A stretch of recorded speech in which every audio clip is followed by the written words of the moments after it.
Hello everyone, welcome back to my YouTube channel A Young Homeopath. Hope you all are doing well. तो आज का जो हमारा lecture है उसके अंदर हम एक इम्पॉर्टेंट वाली मेडिसिन के बारे में बात करने वाले हैं जिसकी थेराप्यूटिक वैल्यू बहुत ज़्यादा है, ठीक है, जो कि आपको क्लिनिक वगैरह में क्लिनिकल प्रैक्टिस के अंदर बहुत ज़्यादा काम में आने वाली है। उसके अलावा अगर हम इस मेडिसिन के बारे में एकेडमिक पॉइंट ऑफ व्यू से देखते हैं तो ये जो एब्रोटिनम मेडिसिन है वो आपको 4th BHMS में जो है कि ओल्ड हमारा जो सिलेबस है उसके अंदर 4th BHMS में पूछी जाती है, ठीक है। उसके अलावा ये 3rd BHMS में भी नहीं आती है, बट मे बी जो हमारा न्यू सिलेबस है उसके अंदर ये 3rd BHMS से ही इंट्रोड्यूस की जाए, ठीक है। तो उसके अंदर भी ये आपको शॉर्ट नोट में पूछी जाती है। आगे बढ़ते हैं। जो एब्रोटिनम है, ये जो एक पूरा पेज आप देख रहे हो ये एलन की नोट का है, ठीक है। तो खास करके जब हम AIA PGET के लिए जो हमारी एंट्रेंस एग्जाम रहती है for the MT entrance exam जो रहती है विच इज AIA PGET, उसके अलावा जो क्लिनिकल प्रैक्टिस है उन दोनों के लिए एलन की नोट में से पढ़ना इज द गोल्डन वन, ठीक है। हमेशा हम जो एक अच्छी अथॉराइज बुक होती है उसी में से मेडिसिन को पढ़ते हैं, ठीक है, जब हम क्लिनिकल प्रैक्टिस के लिए या फिर तो AIA PGET के लिए पढ़ते हैं, ठीक है। तो इसलिए मैं एक पूरी सीरीज शुरू करने वाली हूँ जिसके अंदर हम फर्स्ट से लेकर लास्ट तक सारी मेडिसिन देखेंगे फ्रॉम दी एलन की नोट, ठीक है। तो शुरू करते हैं आज हम एब्रोटिनम से। इसका कॉमन नेम है साउदर्न वुंड और ये कॉम्पोजिटे फैमिली से बिलोंग करती है, ठीक है, कॉम्पोजिटे फैमिली से बिलोंग करती है। उसके अलावा जो हमारी इंजरी ग्रुप की मेडिसिन हैं वो सारी कॉम्पोजिटे फैमिली से ही बिलोंग करती हैं, ठीक है। आगे बढ़ेंगे, इसका कॉन्स्टिट्यूशन देखेंगे। ओके, सो इसका कॉन्स्टिट्यूशन देखेंगे। The first thing which is marasmus, ठीक है। तो अगर तुम यहाँ का ये एक जो मेन इंपॉर्टेंस मेरास्मस है उसी को तुम याद रख लो तो तुम्हें मोस्ट ऑफली पूरी एबॉर्टिनम समझ में आ जाएगी। अगर आपको पता है कि मेरास्मस डिजीज कैसी होती है, उसके अंदर क्या क्या होता है, बिकॉज कि मोस्ट लाइकली जो क्लिनिकल प्रैक्टिस होती है, थेराप्यूटिक वैल्यू है इसकी, AIA PGET है, ठीक है, हर जगह या फिर तो जो आपका शॉर्ट नोट है उस सब के अंदर आपको एबॉर्टिनम का चाइल्ड ही पूछा जाता है, उसका कॉन्स्टिट्यूशन ही पूछा जाता है और खास करके मेरास्मस के बारे में पूछा जाता है। तो हम अगर यहाँ पर थोड़ी सी हमारा डिस्कशन कर ले अबाउट द मेरास्मस तो वो ज्यादा इजी रहेगा। तो मेरास्मस जो है वो एक डिजीज होती है खास करके चिल्ड्रंस के अंदर देखी जाती है, जिसके अंदर की जो प्रोटीन डेफिशिएंसी आप देखते हो, ठीक है, प्रोटीन डेफिशिएंसी खास करके प्रोटीन का माल एब्जॉर्प्शन होता है, ठीक है, माल एब्जॉर्प्शन होता है जिसकी वजह से प्रोटीन की डेफिशिएंसी कॉज होती है खास करके बेबीज के अंदर। अब सिंपल सी बात है कि अगर प्रोटीन की डेफिशिएंसी होगी तो हमारी बॉडी के अंदर जहां जहां प्रोटीन की जरूरत है वहां पर प्रोटीन नहीं मिलेगा, ठीक है। तो अब प्रोटीन कहाँ पर जरूरी है हमारी बॉडी के अंदर, तो first of all the first most important thing जो कि हमारी बॉडी में जरूरत है प्रोटीन की वो होता है to from the amino acid, ठीक है। ये अमाइनो एसिड हमारे काम लगते हैं to ATP which produce the energy, ठीक है। उसके अलावा ये जो अमाइनो एसिड्स हैं वो आपका HB बनाने के भी काम में आते हैं, जिसकी वजह से अगर ये नहीं होता है तो हमारा जो पेशेंट है उसको एनीमिया की कंप्लेंट देखने को मिलती है, ठीक है। पेशेंट के अंदर एनर्जी कम रहेगी, पेशेंट का जो मेंटल प्लेन है, फिजिकल प्लेन है, सारी चीजों में एनर्जी कम रहेगी। उसके अलावा दूसरा इंपॉर्टेंस इसका होता है जो हमारी सेल मेम्ब्रेन बनाने के लिए, ठीक है। तो अगर सेल मेम्ब्रेन ठीक से नहीं बनेगी, सेल ठीक से नहीं बनेगा तो सेल का डिस्ट्रक्शन होना इज मोस्ट लाइकली देयर। उसके अलावा जो है कि ये सारी चीजें मिलकर आपको एक सिम्टम किस तरीके से देते हैं जो कि हमारी इसी लाइन के अंदर आगे लिखा हुआ है विच इज एमिसिएशन, ठीक है। एमिसिएशन इन द सेंस कि जो पेशेंट होता है, जो बेबी होता है इसका वो आपको बहुत पतला दुबला सुकड़ा हुआ सा देखने को मिलेगा, ठीक है। तो उस तरीके का अगर चिल्ड्रन आपके पास आता है जिसको कि प्रोटीन डेफिशिएंसी है, उसकी वजह से ये चीज हुई है, तो आप एब्रोटिनम दे सकते हो, ठीक है। उसके अलावा स्पेशली ये एमिसिएशन जो है वो स्पेशली देखा जाता है इन द लेग्स, ठीक है। जो लोअर पार्ट है, लेग है, उसके अंदर ये चीज ज्यादा देखी जाती है। उसके साथ साथ दूसरी जो मेडिसिन है जिसके अंदर सेम लेग के अंदर एमिसिएशन देखने को मिलता है इन द चिल्ड्रंस, वो कौन सी मेडिसिन है, आयोडियम, दूसरी चीज है सेनिकुला एंड थर्ड हमारी मेडिसिन है ट्यूबरकुलिनम, ठीक है। उसके बाद आगे बढ़ते हैं। द स्किन इज फ्लेबी, जबकि जो स्किन है, ठीक है, स्किन जो है वो फ्लेबी है, स्किन अच्छी खासी मोटी है, and hang loosely in the folds, ठीक है। बच्चों के अंदर अगर जो स्किन है वो लूजली इस तरीके से निकल रही है, जैसे कि जो ओल्ड पीपल होते हैं उनके अंदर जो उनकी स्किन होती है वो लूज हो जाती है और नीचे की तरफ लटकने लगती है, ठीक है। उस तरीके से अगर चिल्ड्रन में देखने को मिलता है तो it is a striking symptom, right. तो ये चीज आपको देखने को मिलती है, खास करके नेक के अंदर जो है कि एमिसिएशन अगर देखने को मिलता है तो वो आपका नाइट्रोम्यूर मेडिसिन के अंदर देखने को मिलेगा एंड सेनिकुलर मेडिसिन के अंदर देखने को मिलेगा।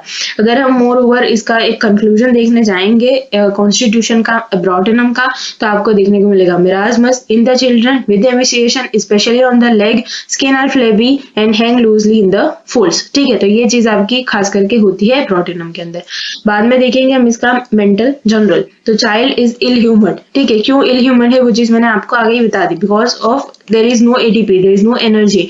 तो हमारा पेशेंट कैसा रहेगा कि वो हर एक बात पर चिड़चिड़ करेगा, ठीक है, इरिटेबल रहेगा, क्रॉस एंड डिस्पोंडेड, ठीक है, डिस्पोंडेड रहेगा, उसको किसी से कोई भी लेना देना नहीं है, उसको बिल्कुल भी कोई अच्छा नहीं लग रहा है, वायोलेंट है इवन दो, ठीक है, मारना पीटना शुरू कर देता है बच्चा, and inhuman and would like to do something cruel.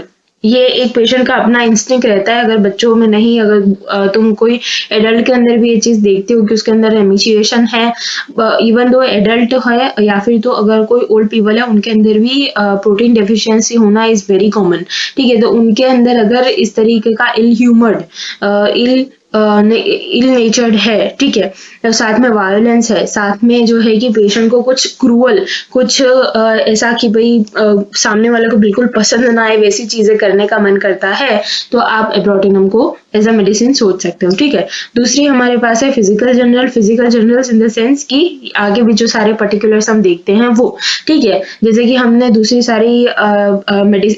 सारी बुक्स अगर आप पढ़ते हो तो उसके अंदर आपको एज अ पर्टिकुलर ये चीज लिखी हुई रहती है, ठीक है, लेकिन यहाँ पर एलेंस की नोट के अंदर ये चीज लिखी हुई होती है एज अ फिजिकल जनरल, ठीक है। There is a ravenous hunger, बहुत ज्यादा हंगर रहती है पेशेंट को, एंड लूजिंग फ्लैश। बहुत ज्यादा हंगर क्यों रहती है, अब ये भी एक चीज समझने वाली है कि भाई पेशेंट को हंगर क्यों रहता है इतना ज्यादा, बिकॉज कि पेशेंट खा रहा है, ठीक है, ऐसा नहीं है कि पेशेंट बिल्कुल स्टार्वेशन के फेज के अंदर है कि उसको खाना नहीं मिल रहा है, ऐसा नहीं है, पेशेंट को खाने को मिल रहा है, उसको रेवेनस हंगर है, बट जैसे ही पेशेंट खाना खाता है उसका जो एब्जॉर्प्शन है, उसका जो न्यूट्रिशन है, ठीक है, न्यूट्रिशन है, मेटाबॉलिज्म तुम समझ सकते हो, ठीक है, मेटाबॉलिज्म जो है वो ठीक नहीं है, ठीक है, जिसकी वजह से पेशेंट खाना खाता है वो स्टूल के थ्रू बाहर निकल जाता है, ठीक है। अब आगे हम जब स्टूल देखेंगे ना तो उसके अंदर भी आप देखोगे कि पेशेंट को लार्ज स्टूल निकलता है, ठीक है।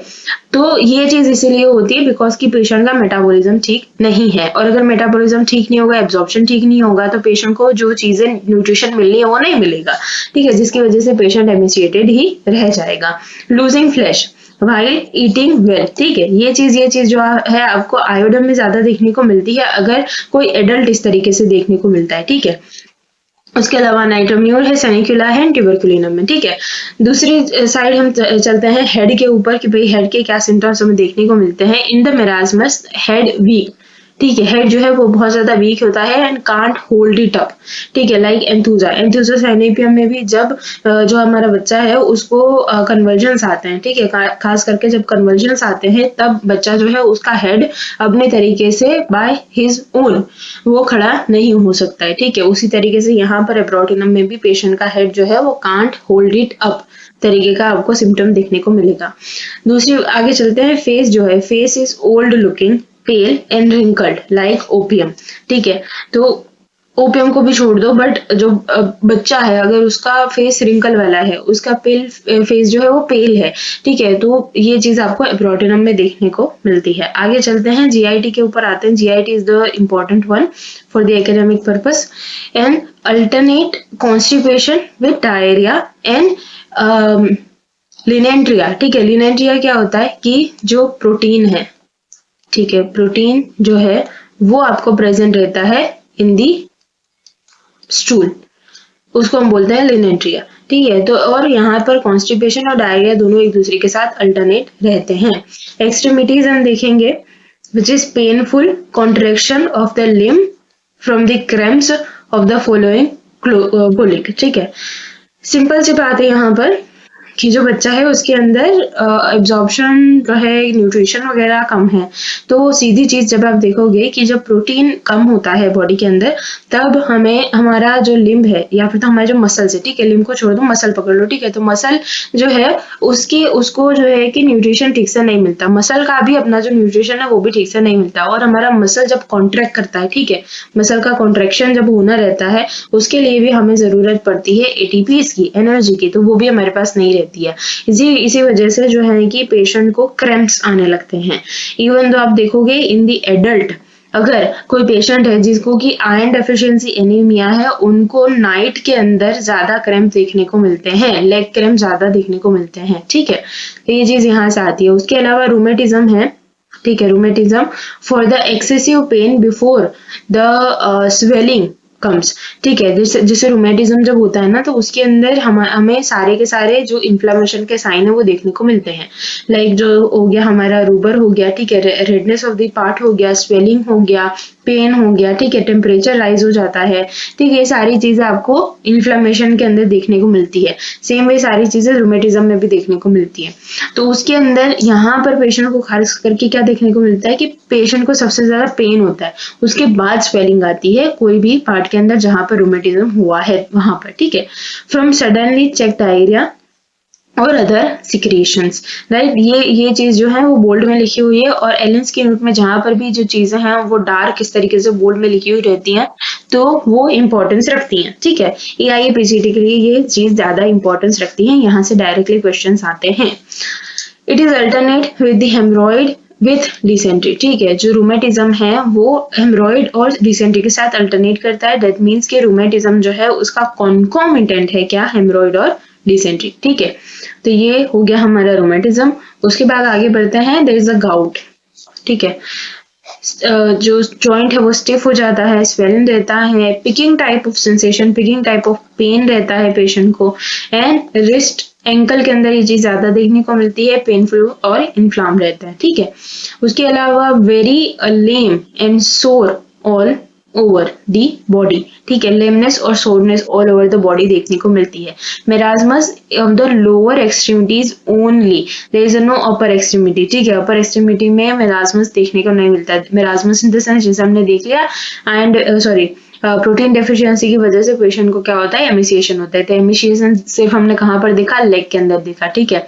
दैट्स वाई हमने ये जो लाइन यहाँ पर आई है कि marasmus only in the lower extremity, only in the leg, not in the upper part of the body, and not in the upper extremity, hand के अंदर ये चीज आपको देखने को नहीं मिलेगी।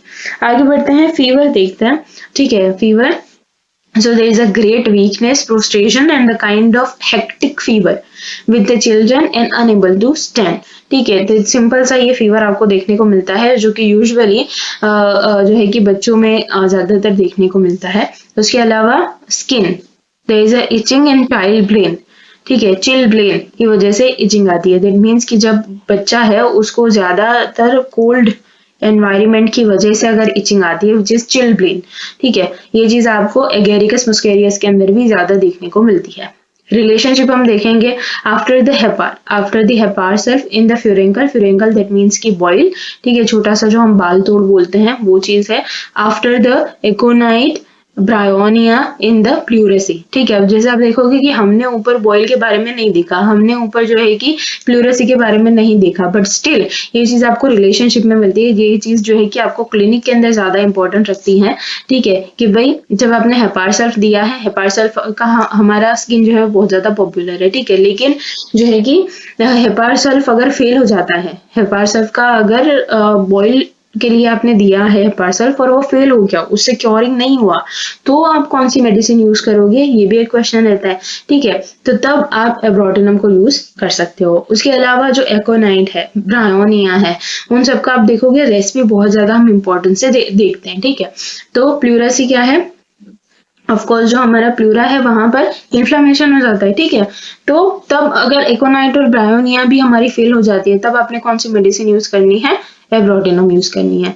When the pressing sensation remain in affected side impending the respiration, ठीक है, और ये भी हमारे पास कंडीशन लिख रखी है कि भाई कब आपने एब्रोटिनम यूज करनी है, ठीक है, कि जब प्रेसिंग टाइप ऑफ सेंसेशन आता है जहां पर भी इन्फेक्शन हुआ है लेफ्ट साइड या फिर तो right side with impending the respiration. That means कि रेस्पिरेशन करने में इंस्पायरेशन एक्सपायरेशन करने के लिए अगर पेशेंट को डिफिकल्टी आती है तब आप एब्रोटिनम को यूज कर सकते हो after using the एकोनाइट and bryonia, ठीक है। तो ये था हमारा लेक्चर अबाउट दी एब्रोटिनम। होपफुली आपको सारी चीजें अच्छे से समझ में आई होंगी, और अगर स्टिल आपको कोई क्वेश्चन रहता है then you can ask me in the comment section, and thank you so much for watching.